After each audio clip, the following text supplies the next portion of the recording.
There we go. I think we're on. My computer's. What's going on? Okay, there we go. Good morning, everybody. Welcome aboard. Welcome aboard on a lovely Thursday morning. Okay, there you go. Oh, life gets in the way sometimes. Okay, good to see you all in the chat room. Had a nice chat yesterday with Dale. And anytime anybody wants to just throw it around a little bit, you talk about your team, your keepers, whatever it is, you can always give me a call, 516-353-6375. Thanks, Greg, for telling me you're on. You could have also said moron, and it would have been the same thing. Thanks to Greg and Dale and George and Mitch and Kevin. You'll be hearing Kevin right after the show today, and all the guests that have come in. Great to see you all. Okay. Now, yeah, it's not a good time to get the hiccups when you're just going on the air. All right, just remember that. Not a good time to get the hiccups. All right, so if I can, that's it. If I can scroll down. All right, here you go. I sent Phil Chaplin my notes this morning, so maybe we should just let Phil do all the stuff. All right, good morning. And Major League Baseball has told teams that there's going to be a possible 26-man rosters for this year. The maximum number of pitchers per team has been set at 13. So in terms of Shohei Ohtani, he's going to be listed as a pitcher and a hitter. Okay, so that's going to be pretty interesting. There's been an assumption in front offices, but now it's pretty firm. You can carry an extra player, carry an extra player.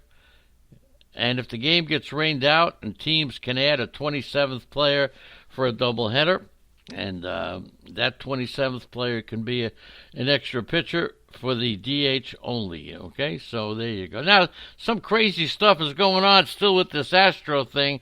When they beat the Twins in a 2017 game, where an Astros fan actually recorded 48 instances of banging a trash can to tip pitchers. Okay, Jose Berrios was knocked out during an 8-run second inning. Okay, so, they got stuff. You got people going back to tapes. The Astros, according to Major League Baseball, use a center field camera during home games to figure out what pitchers and opposing catch. That's what they did. That's what Kenny Williams did. He didn't do it with a camera. He did it with somebody in the outfield. And there you go. So much talk. They talk about which play. Jake Marisnick was identified as the one of the players that did it the most. So the Mets, in their infinite wisdom, hiring Carlos Beltran, trading for Jake Marisnick, and I still say that the Mets hired Beltran, and now I will add to it, and traded for Jake Marisnick to improve their cheating. Yeah, improve their cheating. They felt they were falling behind in the art of cheating. They use that similar to what the sabermetrics community does. Jay Bass, good morning. Chris Gallo, good morning to Chris Gallo and Dunkioki and Doug Boyle. Mal Powell, Mitchell Harston, good morning to Mitchell. Jason Swiss from Primetime 21. Phil Chaplin is here. Ray K.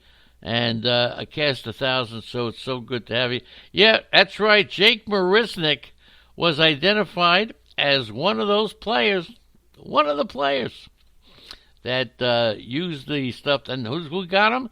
The Mets.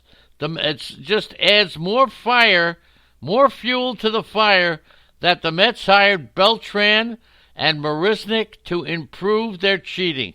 Now, I know that you're not going to hear that anyplace else, but if you do, like I told Phil Chaplin this morning, when that comes out, I want you all to get on a plane, a bus, or a train, or a boat, and come to Long Island, New York, and give me a hug, and then go home.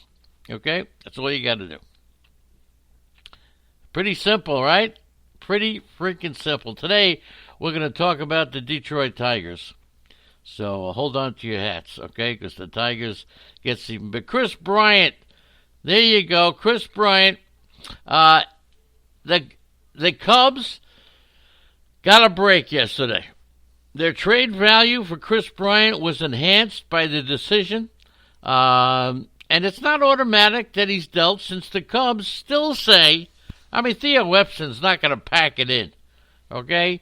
The Cubs still say that they're trying to win this year. Look, service time manipulation has always been within the rules. The same is true about tanking. And hopefully these issues, service time, tanking, will be addressed in the next collective bargaining agreement. Okay? You can't have Pittsburgh Pirates, Phil Chaplin's team, spending as much money in total as the Angels pay Mike Trout. Can't do that. You can't have service time. It's always been part of it. And you can't, in Major League Baseball, you can't go on a campaign saying that you really want to speed up the game, make the games under 3 minutes, under 3 hours, and then decide to give the National League the designated hitter, which will make the games longer. Come on, Major League Baseball is really spinning. Really, the Cubs picked up the first win by getting that Chris Bryant thing. By the way, it's D.K. Lucia's birthday today. Okay, so just want to let you know. So the arbitrator decided that they denied the Bryant grievance, and now he can be eligible for 2 years if they want to trade him. So look, is he on the trading block? We don't know. The only free agent signings that the Cubs have made have been Steven Souza and relief pitcher Jeremy Jeffress, and a couple of cheap pickups, and they watched the Reds in their own division sign Nick Castellanos, and it's been pretty easy. Pretty interesting to see this year. The New York Mets, and this is crazy, how baseball is changing. The New York Mets give up Zach Wheeler, and the Philadelphia Phillies sign him. The Mets, sometimes in the past, teams have played defense. We all know. We got our scouts out there. We got our ears open. We all know that the Phillies were showing an interest. How could the Mets let Zach Wheeler go to the division rival Phillies? And by the way, I'm predicting Zach Wheeler is this year's Garrett Cole in terms of a pitcher just jumping out and becoming a big deal. So, and now, how do the Cubs let Nick Castellanos go to the Cincinnati Reds? Cincinnati Reds, okay? So, look, the integrity of the sport was under assault, said Scott Boras. Said the service time loophole should be fixed in the next collective bargaining agreement. And, look, we'll see. So he lost that battle, but he won the off-season battle. And then if you listen to ESPN 1000 in Chicago, Dave Kaplan was one of the hosts. And he came out with a rumor, okay, that Nolan Arenado would love to play with the Cubs. Are you kidding me? I haven't even figured out how this is going to work out. But they have discussed, according to Dave Kaplan of ESPN 1000, 1-for-1 deal. Chris Bryant for Nolan Arenado. And the Rockies will pick up a good part of Arenado's salary over the length of the contract, roughly about $7 or $8 million. And that's how much they need to get rid of Arenado.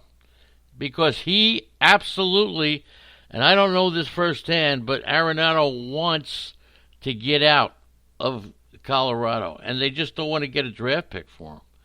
So it's possible that the Colorado Rockies could do it, and if they pick up a big part of his contract, they'll wind up with Chris Bryant.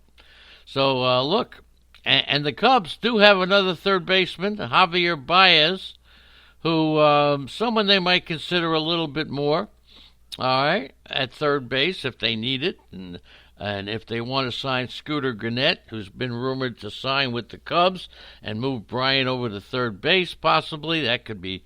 It does sound crazy, okay? But at least, let's see, you know what? This is the time when we've signed all the free agents, and the trades are very, very hard to make. This is where the bull dinky and poppycock starts coming out, okay? We'll see. So is that so-called rumor? Arenado's got a 7-year, $236 million contract.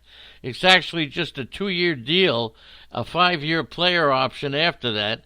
But he can opt out after 2 years. So unless that opt-out is dealt in the trade, and hey, look, maybe Arenado is willing to waive it to go where he wants, and he wants to go to Chicago. So maybe he takes a little cash to get rid of it. But if the Cubs can convince Arenado to stick around, they may even make that deal. Okay? So the Rockets could be getting a short-term guy who costs a lot less, but there's an obvious problem. There's a massive disparity in trade value. Bryant for 2 years is worth a great deal more than Arenado on a massive deal that puts him on a hook for over $230 million. Okay? So we'll see what happens, but it's just something that's being talked about. Can the Cubs pull it off? Arenado's average annual value is $32.5 million. Take it down to about $24 million with cash, and Bryant say, all right, so all that. Anyway, it's Bryant for Arenado. Will it happen? Something I failed to talk about yesterday: the Cincinnati Reds announced that Eugenio Suarez underwent surgery. You may have heard that, removing loose cartilage in his right shoulder. Suarez injured his shoulder in a swimming pool in Florida, so we'll see about that. So, look, he'll be in a sling for 3 to 5 days, then he'll start his rehab. The options that Cincinnati has, if Suarez is not ready, they can move Mike Moustakas over to third base. That's one thing, okay? Moustakas has primarily played third base throughout his career, so they're working on trying to figure out what to do that. They did rule out that Nick Senzel will be an option to play third base. He was drafted as a third baseman and started his minor league career at third base, but then he moved to center field last year. He's recovering from surgery to repair his labrum in his right shoulder, and according to reports, they don't see Senzel as an option to play third base if, in fact, Suarez misses the beginning of the season. And as far as Nick Senzel is concerned, I'll tell you about that in a second. Just wanted to say hello to everybody in the chat room. Okay, there you go. Brian Herr has joined us.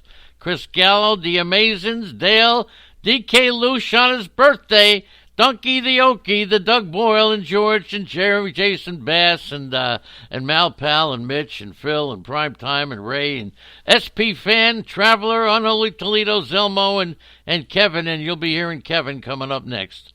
So great to have Brian back in the chat room again. Nice to see you, kid. All right, so moving right along. As soon as the Reds sent outfielder Nick signed him, not sent him, everybody started talking about trade rumors about 2 months after I did. Right, Phil? 2 months. The Reds have a crowded group now in the outfield, and Nick Senzel could draw the most interest from teams on the trade market. And Phil Chaplin and I had a discussion this morning about that fellow, what's his name, Aquino,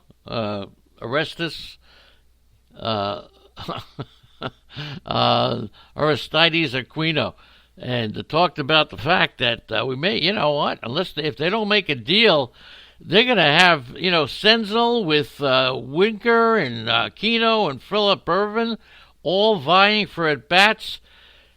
One of the things you have to think of in your projections is if any one of these guys gets off to a slow start and their replacement picks up the pace, it's all about playing time. All about playing time. Of course, Senzel was rated as one of the top 10 prospects in baseball at this time last season. He's shown, without a doubt, he can play center field. We know he can play third base and second.